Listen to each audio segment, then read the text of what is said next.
जय हिंद दोस्तों। आप में से बहुत सारे स्टूडेंट्स एनडीए की एग्जामिनेशन की तैयारी करने के बारे में सोच रहे हैं। आपका सपना भी एनडीए एग्जाम क्लियर करके आर्मी, नेवी और एयरफोर्स में ऑफिसर बनना है। एनडीए के रिजल्ट्स डिक्लेयर हो चुके हैं और फोर्स डिफेंस एकेडमी के स्टूडेंट्स ने एक बार फिर से धमाल मचाया है। और सिर्फ इंग्लिश मीडियम के ही स्टूडेंट्स नहीं, हिंदी मीडियम के स्टूडेंट्स ने बहुत अच्छा परफॉर्म किया है। हमारे साथ में है युवराज राठौर, जिनकी प्रारंभिक शिक्षा सरस्वती शिशु विद्या मंदिर से हुई है। शुद्ध हिंदी मीडियम के विद्यार्थी हैं और इन्होंने अपने पहले ही अटेम्प्ट में एनडीए का एग्ज़ाम क्लियर किया है। और इनके मुताबिक इनके जो मार्क्स हैं, लगभग 300 नंबर तो इनके जीएटी में आ रहे हैं और लगभग 150 नंबर मैथमेटिक्स में आ रहे हैं। तो कैसे एक हिंदी मीडियम का विद्यार्थी ये चमत्कार कर सकता है? तो मैं आपको एक बात बता देना चाहता हूँ कि हर चमत्कार के पीछे सिर्फ और सिर्फ मेहनत होती है। युवराज, सबसे पहले आपको बहुत बहुत शुभकामनाएं। ठीक है, परिवार को बहुत बहुत शुभकामनाएं। आपने पहले प्रयास में एनडीए क्लियर किया। युवराज से हम जानेंगे कि किस प्रकार से इनकी स्ट्रेटेजी रही, किस प्रकार से विद्यार्थी प्रिपरेशन शुरू करता है तो उसको प्रॉब्लम्स आती है और उन प्रॉब्लम्स को कैसे दूर किया जा सकता है। युवराज, आप खरगोन से बिलोंग करते हैं। यस सर, खरगोन से। खरगोन में एग्रीकल्चर का बहुत माहौल रहता था। आपने एकदम से एनडीए की तरफ, फौज की तरफ क्यों जाना उचित समझा? सर क्योंकि शुरुआत से मेरा सपना फौज में जाना था, इसलिए शुरुआत से आपका सपना फौज में आना था। यस तो सर। आपके माता पिता ने आपको पहली बार में हाँ कर दिया कि हाँ जाइए? ना सर, मेरे मम्मी तो मतलब हाँ कर दिया था, पापा मना कर गए थे, बोले फौज में मत जा, कुछ और कर ले। माता जी ने जब हाँ कर दिया है, जहाँ माँ का आशीर्वाद है वहाँ पिताजी तो राजी हो ही जाते हैं और बच्चा आगे जरूर बढ़ जाता है। Yes sir. युवराज ने तय किया कि मुझे एनडीए का एग्जामिनेशन देना है। फिर युवराज ने फोर्स डिफेंस एकेडमी ज्वाइन किया। युवराज, फोर्स डिफेंस एकेडमी ही क्यों ज्वाइन किया था आपने उस समय? सर मतलब मैंने सुना था फोर्स डिफेंस एकेडमी के बारे में कि यहाँ अच्छी तैयारी होती है, एसएसबी वगैरह अच्छा करवाते हैं, फिजिकल वगैरह सब अच्छा करवाते हैं। तो मतलब पास में भी था और मतलब मेरे रिलेटिव ने भी बोला था कि वहाँ चल जा, अच्छा करवाते हैं, इसलिए मैंने फोर्स डिफेंस। युवराज खरगोन से हैं, खरगोन के इंदौर बहुत पास है, तो युवराज ने सोचा कि फोर्स डिफेंस एकेडमी ज्वाइन कर लिया जाए। इन्होंने लोकल लोगों से फीडबैक लिया और उस फीडबैक में इनको यही फीडबैक लगा कि फोर्स ज्वाइन कर लेना चाहिए। युवराज, जब हर बच्चा शुरुआत में कोचिंग शुरू करता है, किसी कोर्स को पढ़ना शुरू करता है, क्योंकि जस्ट बच्चा 12th पास होकर के आ रहा होता है और एनडीए की एग्जाम यूपीएससी द्वारा कंडक्ट की जाती है, जिसका अपने आप में एक लेवल होता है। Yes sir. तो वो लेवल को समझने में बच्चे को शुरुआत में क्या समस्याएं आती है और स्टूडेंट्स को उन समस्याओं का सामना करने के लिए क्या करना चाहिए? सर मतलब शुरुआत में था, जैसे आप ज्वाइन करोगे तो आपको कुछ समझ में नहीं आएगा, क्योंकि 12th पास आउट होता है, 12th में इतना कुछ वो रहता नहीं है और एनडीए में मैथ्स हाई लेवल का रहता है थोड़ा। मतलब एनडीए में मैथ्स वगैरह क्वेश्चन अपने को सेकेंडों में लगाना पड़ते हैं और वहाँ तो लिखना पड़ता था सिर्फ 12th में। तो मतलब शुरुआत के 1-1.5 महीना तो समझने में लग जाता है। शुरुआत का 1-1.5 महीना समझने में लग जाता है, यानी कि शुरुआत का 1 से 1.5 महीना आपको दिल थाम के बैठना है, किताबों के पन्ने पलटते रहना है, जितना समझ में आए उतना समझने की कोशिश करना है, पर हार नहीं मानना है, डेविएट नहीं होना है, भटकना नहीं है। ये युवराज का कहना है। युवराज, इसमें बहुत सारे सब्जेक्ट्स होते हैं, mathematics, physics, chemistry, geography, history, polity, English, chemistry और बायोलॉजी, करंट अफेयर्स, इतना सब कुछ रहता है। और 12th में बच्चा सिर्फ पीसीएम पढ़ करके आता है। फिर भी आप हिंदी मीडियम से होने के बाद ये सब कवर कर पाए।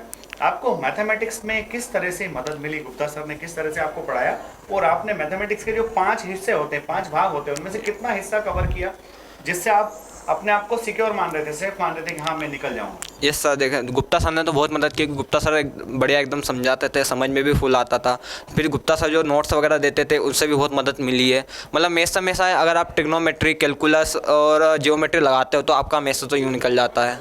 ये बहुत अच्छा होना चाहिए। ट्रिग्नोमेट्री, कैलकुलस और जियोमेट्री लगाया तो आपका मैथमेटिक्स बहुत अच्छे से निकल जाता है। पर बच्चों, आपको एक बात क्लियर कर देता हूँ, जैसे युवराज ने कहा कि इनका ट्रिग्नोमेट्री, जियोमेट्री और कैलकुलस अच्छा है, और दूसरे बच्चे होते हैं जिनके दूसरे पार्ट्स बहुत अच्छे होते हैं। किसी का स्टैटिस्टिक्स एंड प्रोबेबिलिटी बहुत अच्छा होता है, किसी का अलजेब्रा बहुत अच्छा होता है। तो ये चीजें स्टूडेंट टू स्टूडेंट वेरी करती है। तो आपको कुछ नहीं करना है, आपको स्वयं पर कॉन्फिडेंस रखना है, अपने आप का एनालिसिस करना है कि मुझे क्या आता है, मैं क्या कर सकता हूँ। युवराज से मैथमेटिक्स की बात जानने के बाद, युवराज, ज्योग्राफी एनडीए या सीडीएस की एग्जामिनेशन की जान होती है, बैकबोन होती है ज्योग्राफी। यस सर, ज्योग्राफी मतलब नंबर बढ़ाती है अपने। ज्योग्राफी आपके नंबर बढ़ाती है और ये हर किसी से बनती नहीं है। यस सर, ये बात भी सही है, क्योंकि क्वेश्चन घुमा फिरा के बहुत आते हैं और हर किसी से नहीं बनती है। तो युवराज, आपने कैसे इन घुमाए फिराए क्वेश्चंस को आपने कैसे सॉल्व किया? यस सर, मतलब मैंने कि नहीं बहुत डीप में जाके पढ़ा है ज्योग्राफी, क्योंकि मेरे को ज्योग्राफी पता था 22 क्वेश्चन आते हैं। 22 क्वेश्चन आते हैं? यस सर, इस बार भी आए थे। मतलब मैंने ज्योग्राफी अच्छे से पढ़ा, अच्छे लेवल पे पढ़ा, अच्छे नोट्स, प्रॉपर नोट्स उनके बनाए हैं, लिखे हुए खुद के हैंड राइटिंग से बनाए हैं। मतलब ज्योग्राफी से मेरे को मदद मिली है। ज्योग्राफी से आपको डेफिनेटली मदद, कोचिंग से क्या मदद मिली थी ज्योग्राफी में? सर कोचिंग से जो सर पढ़ाते थे, महेंद्र सर, और नोट्स वगैरह जो उन्होंने दिए थे, वो नोट्स एकदम हाई लेवल के नोट्स वगैरह बने हुए, मतलब जो सब लिखा हुआ है नोट्स वगैरह। ज्योग्राफी के नोट्स में आपको सब कुछ मिल जाता है, वहां से काफी कुछ कंटेंट कवर Yes, sir, कि वहाँ खुद से मेहनत तो करना ही। देखिए Yes, sir. हम हर विद्यार्थी को कहते हैं कोचिंग की मेहनत सिर्फ 10%, आपकी मेहनत 90%। कोचिंग आपको पढ़ना सिखाएगी, कोचिंग आपको बताएगी कि क्या करना है, कैसे करना है, कोचिंग आपको डायरेक्शन देगी, बाकी सारा काम आपको आपके हिसाब से ही करना पड़ेगा। युवराज, अब आगे बढ़ते हैं, अपनी इस यात्रा को आगे बढ़ाते हैं। हिस्ट्री Yes, और sir. पॉलिटी दो अलग अलग सब्जेक्ट्स हैं। Yes sir. और यहाँ पर आपको हिस्ट्री पॉलिटी दोनों अच्छे सर पढ़ाते हैं। Yes sir. वीडियो शूट करने से पहले अपनी बातचीत हो रही थी, आपने कहा कि मुझे ये अकबर बाबर पढ़ना पसंद नहीं है, Yes, sir. हिस्ट्री अलग नहीं पढ़ी। Yes, ठीक, sir. ये भी अपना डिटर्मिनेशन, साला फेल हो जाएगा पर अकबर बाबर नहीं सर, नहीं पढ़ेंगे। हमने पढ़ेंगे। शुरुआत से ही सोच लिया था पढ़ना ही नहीं। सर, पढ़ाते भी तो मन नहीं लगता था। मैं नहीं लगता था। Yes sir. ये मुगलों को क्यों पढ़ना है? यस सर, हमारे मतलब महाराणा प्रताप के पिताजी के बारे में हमको पता ना, उनके Yes. पता उनको तो सब। ये युवराज का डिटर्मिनेशन था। इसी ने कहा कि सर हिस्ट्री मुझे पढ़ने में जरा भी रुचि नहीं थी, इसलिए मैंने हिस्ट्री नहीं पढ़ी, मैंने पॉलिटी पढ़ी। युवराज, पॉलिटी में किस तरह से आपको गाइडेंस मिला और किस तरह से आप उसको कवर कर पाए? सर पॉलिटी में जो सर करवाते थे वहाँ बारी बारीक नोट्स मतलब बनवाते थे, जो लिखवाते थे वो प्रॉपर हमने लिखा है, मतलब उससे बहुत मदद मिली हमको। बारीक बारीक नोट्स कौन से सर पढ़ाते थे polity? Akshay sir. Akshay sir पढ़ाते थे। Yes, sir. अक्षय सर की जो पॉलिटी थी वो बढ़िया, उसमें युवराज को शानदार मदद मिली। Yes, sir. और वहां से छोटे छोटे क्वेश्चंस आते थे और वो सब युवराज ने कर भी दिए। Yes sir. अब पॉलिटी के बाद मसला आगे बढ़ता है केमिस्ट्री और बायोलॉजी पर। Yes sir. वहाँ हिस्ट्री और पॉलिटी एक ही टीचर पढ़ा रहे थे या केमिस्ट्री और बायोलॉजी एक ही टीचर पढ़ा रहे थे? ये भी दोनों सब्जेक्ट पढ़े थे कि दोनों छोड़ दिए थे? नहीं सर, मैंने बायो पढ़ा था, केमिस्ट्री छोड़ दिया था क्योंकि केमिस्ट्री में शुरुआत से मन नहीं लगता था मेरा। ये तो बिल्कुल वैसा ही है कि आप ये राहुल द्रविड़ की तरह वेटिंग कर रहा था वहाँ कि जो बॉल अब मेरे पाले में नहीं आएगी मैं उसको छोड़ दूंगा। Yes sir. तो जो आएगी उसी पे मारूंगा। सहवाग Yes, की sir. तरह वेटिंग नहीं कर रहे। अधिकतर स्टूडेंट्स वीरेंद्र सहवाग की तरह होते, हर बॉल हर सब्जेक्ट हर चीज को कवर करना चाहते हैं। Yes, उस कारण से थोड़ा बहुत कहीं ना कहीं पीछे रह जाते। Yes, sir. पर इन्होंने तय किया कि नहीं, जो काम का होगा, जो बन पड़ेगा वही करेंगे, अदरवाइज छोड़ देंगे। Yes sir. और वही स्ट्रेटेजी काम भी आई। Yes sir. तो बायोलॉजी आपसे बन गया। बायोलॉजी में आपने किन चैप्टर्स पर फोकस किया? सर मैंने क्या आपके points? सेल चैप्टर पे ज़्यादा फोकस करा था क्योंकि उससे 3 से 4 क्वेश्चन बनते थे बायोलॉजी से।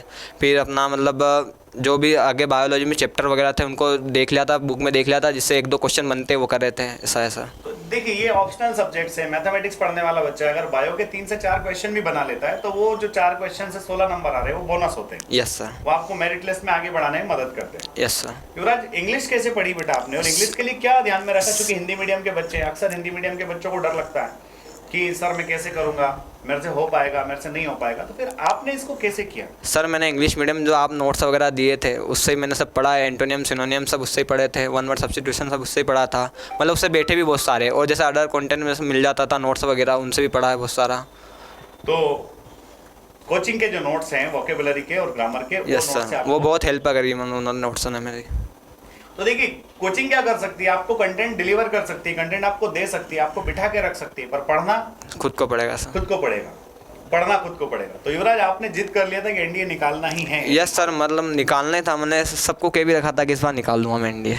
देखिए ये बड़ी बहादुरी की बात होती है, आप किसी को कह दे कि एनडीए निकाल लो। Yes, नहीं तो लोग करते हैं और सोचते हैं कि जब होगा तब बताएंगे, जब होगा तब करेंगे। इससे Yes. पहले ही तय कर लिया था बंदे ने कि सबको मैंने बता के रखा था भाई इस बार तो निकाल लूंगा कहीं भी हो जाए। आपकी जिद के आगे हर मुश्किल फेल हो जाती है और हर लक्ष्य, बड़े से बड़ा लक्ष्य आसान हो जाता है। इन्होंने अपने सारे एक्सपीरियंस शेयर किए, किस प्रकार से एक सामान्य विद्यार्थी जो सामान्य परिवेश से आता है एक ऊंचा लक्ष्य अगर निर्धारित कर लेता है तो निश्चित तौर पर वो उस लक्ष्य को हासिल करके ही मानता है। ये साबित किया है युवराज सिंह राठौर ने, और इन्होंने पहली बार में एनडीए क्लियर किया है। लगभग 450 से ऊपर इनके नंबर रिटर्न एग्जामिनेशन में आने वाले हैं। Yes sir. मैं युवराज को अपनी तरफ से एसएसबी के लिए पहले से ही शुभकामनाएं देता हूं। Yes, और जब sir. जिद होती है तो लक्ष्य भी हासिल होते हैं। युवराज आप अपना लक्ष्य भी हासिल करेंगे। Yes, sir. और आने वाले स्टूडेंट्स जो हिंदी मीडियम के स्टूडेंट्स हैं, जो डिफेंस सर्विसेज में ऑफिसर के रूप में चयनित होकर के अपने सपने साकार करना चाहते हैं, Yes, sir. अपने माता पिता के सपनों को साकार करना चाहते हैं, उन बच्चों के लिए आप प्रेरणा स्रोत बनेंगे, उन बच्चों को आप मोटिवेट करेंगे। युवराज आपको बहुत बहुत शुभकामनाएं। Thank you sir, thank you. धन्यवाद। जय हिंद, जय भारत। जय हिंद।